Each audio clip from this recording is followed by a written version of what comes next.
بسم اللہ الرحمن الرحیم۔ السلام علیکم۔ وہ گلگت کے علاقے غزر کا رہنے والا ہے۔ اس وقت ڈنمارک میں مقیم اور اپنا کاروبار کرتا ہے۔ وہ اپنے رشتہ داروں میں آج بھی ڈانسر کے بیٹے کے نام سے جانا جاتا ہے۔ اس کا نام تیمور اقبال ہے، مگر اتنے برے القابات سے پکارے جانے کے باوجود وہ کبھی کبھی رشتہ داروں سے قطع تعلق نہیں کرتا۔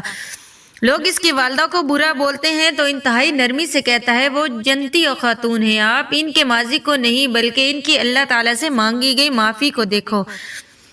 وہ بتاتا ہے کہ میری والدہ انتہائی لوئر کلاس سے تھی، ہم 4 بہن بھائی تھی، میں سب سے چھوٹا تھا۔ میرے والد صاحب کا انتقال ہوا تو اس کے بعد کسی رشتہ دار نے ہماری خبر نہ لی۔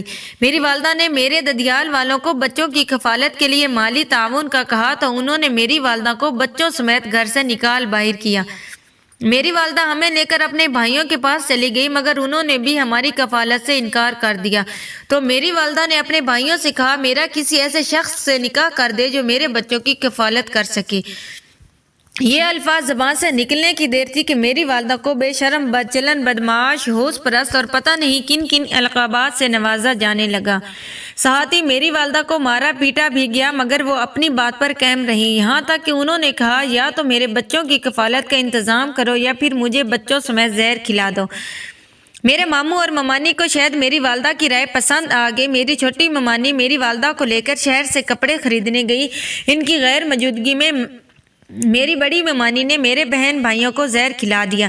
نہ جانے میں کیسے بچ گیا، مگر میرے بہن بھائی سب مر گئے اور ان کی موت کو بجلی کا کرنٹ لگ کر مرنے والی موت کا ظاہر کیا گیا۔ بچوں کی موت کے بعد 4 دن بعد میری والدہ اپنے بھائیوں کے پاس رکی اور پھر مجھے لے کر وہاں سے راتوں رات فرار ہو گئی۔ جو 4 دن میری والدہ وہاں رکی وہ 4 دن بھی مجھے سینے سے ہی لگائے رکھا۔ ہم لوگ قریبی شہر میں مقیم ہوئے۔ گزر بسر کے لیے ایک نہر کے پل کے نیچے میری والدہ نے جگہ ڈھونڈ لی، مگر کام ملنا محال ہو گیا کیونکہ کوئی بھی شخص انجان عورت کو کام پر رکھنے کے لیے راضی نہ تھا۔ بھیک مانگ کر میری والدہ کھانا نہیں چاہتی تھی۔ اسی دوران میری والدہ کی ملاقات ایک ڈھول پارٹی سے ہوئی۔ انہوں نے میری والدہ کو بطور ڈانسر اپنے ساتھ کام کرنے کے لیے کہا، جو میری والدہ نے ان کی بات مان لی۔ یوں میری والدہ شادی بیاہ اور دیگر خوشی کے مواقع پر بطور ڈانسر کام کرنے لگی۔ وہ لوگ جو میری والدہ کو گھر میں بطور ملازم چند 100 روپے پہ رکھنے کے لیے راضی نہ تھے، میری والدہ کے ڈانس پر سینکڑوں ہزاروں روپے لٹا دیتے تھے۔ ہمارا شمار شہر کی ایلیٹ کلاس میں ہونے لگا۔ لوگ اتنے غلیظ پیشے سے منسلک ہونے کے باوجود ہمارا احترام کرتے تھے۔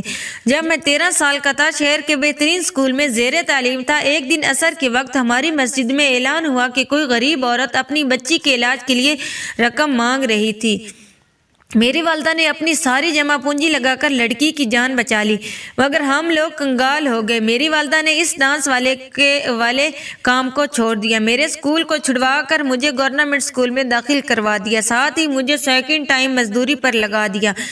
خود بھی گھروں میں کام کرنے لگی۔ اسی رزق حلال سے گھر چلنے لگا اور اسی رزق میں برکت بھی ہونے لگی۔ یہاں تک اسی کمائی سے میری والدہ نے میرے ساتھ حج پر گئی، وہاں ہی ان کا انتقال ہو گیا اور پھر وہیں دفن ہوئی۔ اس کے بعد میں رزق کی تلاش میں ملکوں پھرنے کے بعد یہاں بسا اور اپنا کاروبار کرنے لگا۔ یہاں ہی شادی کی۔ میں نے اپنی والدہ کی وصیت کے مطابق تمام رشتہ داروں سے تعلقات بحال کیے، ان کی ہر ممکن مدد کی، اور ان کے باوجود وہ لوگ میری والدہ کو برا بھلا کہتے ہیں۔ میری والدہ نے مجھے کہا تھا کہ لوگ میری برائی کریں تو غصہ نہ کرنا، مسکرا کر ٹال دینا۔ اس وجہ سے میں بس لوگوں کو اتنا ہی کہتا ہوں، میری والدہ کا ماضی نہ دیکھو، بلکہ انہوں نے خدا سے جو معافی مانگی وہ معافی دیکھو۔ میں کہتا ہوں میری والدہ جنتی ہیں تو لوگ طنز کرتے ہیں، مگر میں نے کئی بار خواب میں والدہ کو صحن حرم میں دیکھا ہے۔ البتہ یہ الگ بات ہے کہ وہ ہر بار وہیں کھو جاتی ہیں۔ اختتام تحریر شاذل سین۔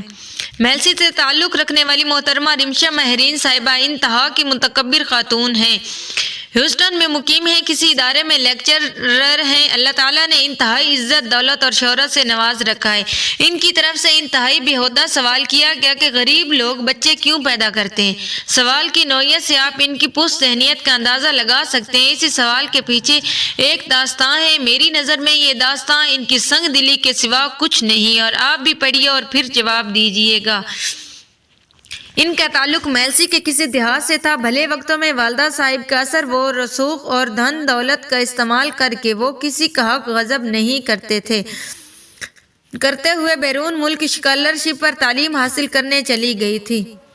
تعلیم مکمل کرنے کے بعد وہ امریکہ میں سیٹ ہو گئی اور وہاں کسی شامی مسلمان سے شادی کر لی۔ اسی دوران وہ ایک بار پاکستان آئی اور شومئی قسمت جن دنوں وہ پاکستان آئی ان دنوں میں عید قربانی تھی۔ دیہاتوں میں اوسط درجہ کے زمیندار اور کمی کمین ان افراد کے لیے معذرت لوگ خط غربت سے نیچے کی زندگی گزار رہے ہوتے ہیں۔ ان محترمہ کے پڑوس میں فضل الرحمان نامی شخص رہتا تھا جو ذات کا کمہار تھا۔ اس نے کسی شخص سے سود پر قرض لیا اور پھر قرض پر سود ادا کرتے کرتے اس کے گھر تک بھی کیا، مگر قرض کی رقم ادا نہ ہوئی، یہاں تک کہ وہ کہیں اور مزدوری کرنے لگا۔ وہ اسی مزدوری سے اپنا گھر بھی چلاتا اور اسی مزدوری سے سود بھی ادا کر دیتا تھا۔ اس کے 4 بچے تھے، سب بڑی بیٹی گونگی تھی۔ جب سود اتر گیا تو اس کی بیوی گردوں کی مریضہ ہو گئی اور اس کی بیوی اس کے لیے بہت بڑا سہارا تھی۔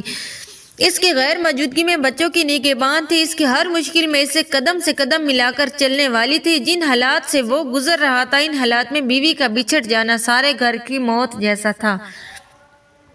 کسی نیک دل آدمی نے اس کی بیوی کے علاج کے لیے لاہور کے کسی سرکاری ہسپتال میں اثر و سراغ استعمال کر کے تعلق نکال دیا۔ یوں اس کی بیوی کا علاج تو سرکاری ہسپتال سے شروع ہو گیا، مگر باہر سے مہنگی ادویات خریدنا، بیوی کو لاہور لے کر جانا اور ان جیسے دوسرے اخراجات نے اسے ایک بار پھر مقروض کر دیا اور ان کی بار قرض میں وہ کچھ اس انداز سے جکڑ گیا کہ نکل ہی نہ سکا، یہاں تک کہ اس کی ہمت جواب دے گی، لوگوں سے مانگنے پر بھی مزید قرض نہ ملتا، یہاں تک کہ اس نے اپنی شریک حیات سے معذرت کرتے ہوئے اس کا علاج درمیان میں ہی چھوڑ دیا۔ بس ایک بار پھر قرض اتارنے اور بچوں کا پیٹ بھرنے کی فکر میں جت گیا، مگر اب اسے قدم قدم پر اس مضبوط سہارے کی کمی محسوس ہونے لگی جو ہر موقع پر اسے ڈھال بنتا تھا۔ ایک دفعہ عید قربان کا موقع تھا، محترمہ رمشا مہرین صاحبہ پاکستان آئی ہوئی تھی۔ انہی دنوں فضل الرحمان جیسے غربت نے پھجو کمہار بنا دیا۔ اس کے گھر پر صبح شام قرض واپس مانگنے والوں کا تانتا بندھا ہوا تھا۔ دوسری طرف بچے نئے کپڑوں کی ضد کر رہے تھے، تیسری طرف بیوی قریب المرگ تھی، چوتھا اسے خود کام نہیں مل رہا تھا۔ یوں وہ زندگی کی الجھنوں میں اس قدر الجھ گیا کہ اسے موت کے سوا کوئی راہ نہ سمجھائی۔ کوئی جابر انسان اسی غیر موجودگی میں قرض واپس مانگنے اس کے گھر آیا، جبکہ اس کے بچوں نے جواب دیا کہ والد صاحب گھر پر موجود نہیں ہیں، تو اس نے بچوں پر تشدد کرنا شروع کر دیا۔ اس کی بیٹی جو گونگی تھی جوانی کی دہلیز پر قدم رکھ رہی تھی، اس کے نازک اعضاء پر تشدد کرتا رہا۔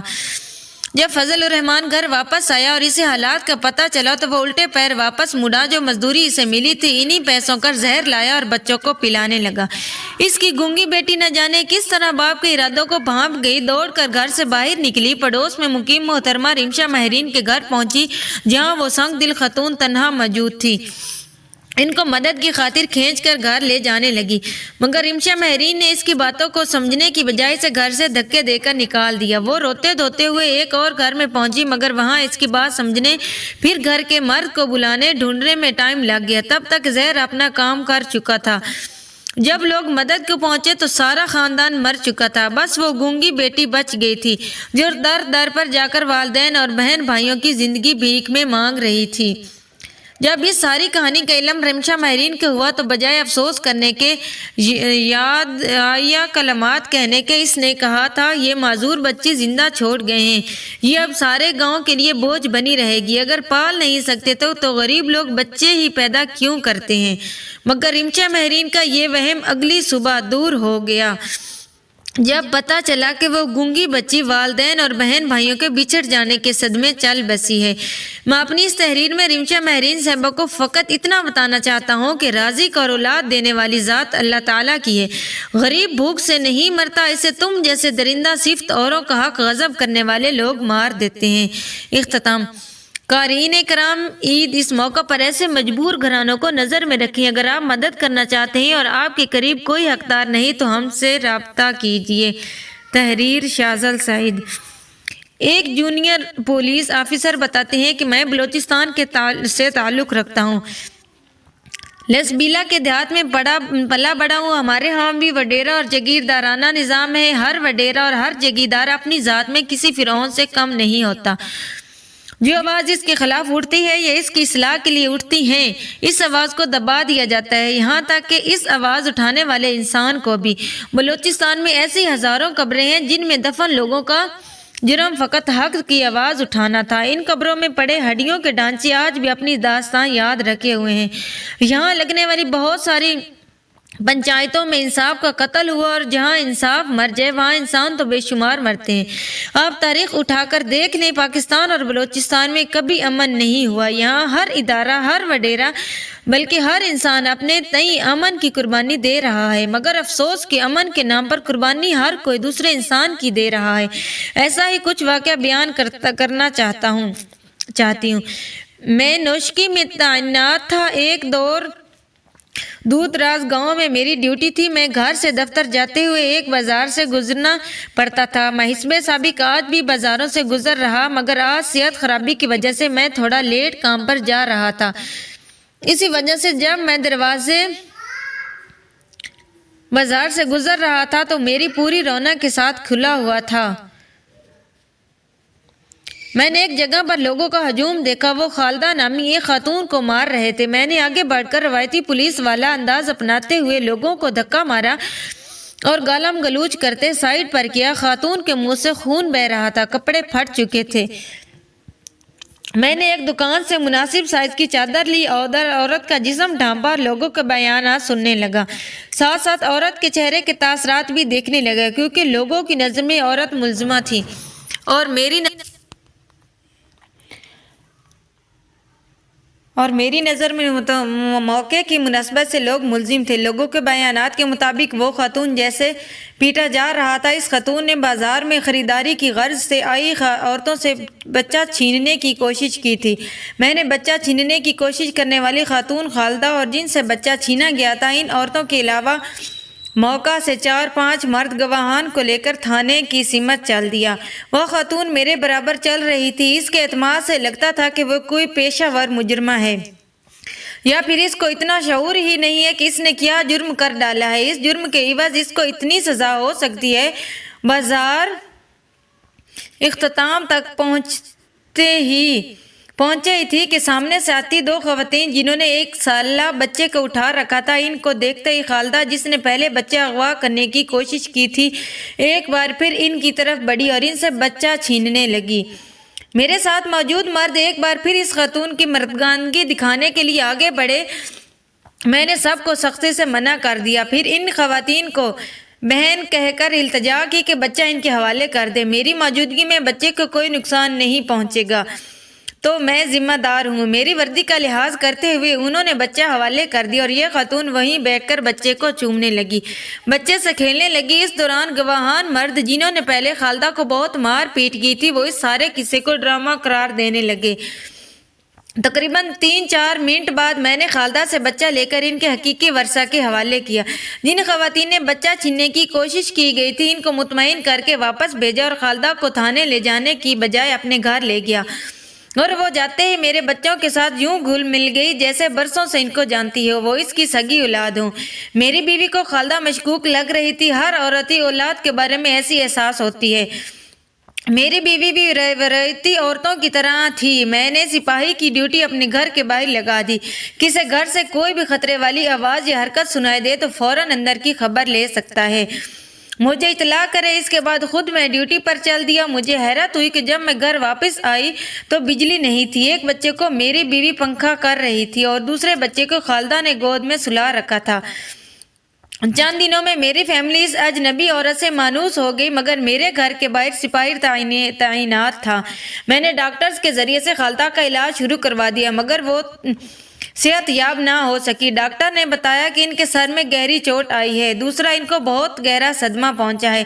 اس کے ساتھ ان کا علاج تک نہیں کروایا گیا۔ ان کا ماضی ان کو یاد نہیں، البتہ صدمے اور چوٹ کے وقت وہ جن حالات میں تھی اور وہ حالات ان کے ذہن میں نقش ہو کر رہ گئے ہیں۔ میڈیکل سائنس اور پولیس تفتیش کے مطابق میں اس نتیجے پر پہنچا کہ ان خاتون کو مار پیٹ کر گھر سے نکالا گیا اور ان سے بچے چھین لیے گئے۔ اسی صدمہ کی وجہ سے یہ کچھ وقت کے لیے کوما میں رہیں گی، وہیں ان کی سوچ وہیں ختم جم کر رہے گی۔ آج بھی ہر بچے کو لپک کر اٹھانے کا مقصد ماں کی ممتا کو سکون دینا ہے۔ کوئی مجرمانہ عمل کرنا نہیں۔ میں لاکھ کوششوں کے باوجود اس خاتون کے ورثہ کو نہ ڈھونڈ سکا۔ وہ ایک عرصہ تک ہمارے گھر میں رہی اور یہاں ہی فوت ہو گئی۔ اختتام۔ والسلام۔ اگر ویڈیو اچھی لگے تو لائک اور شیئر کر دیں۔ شکریہ۔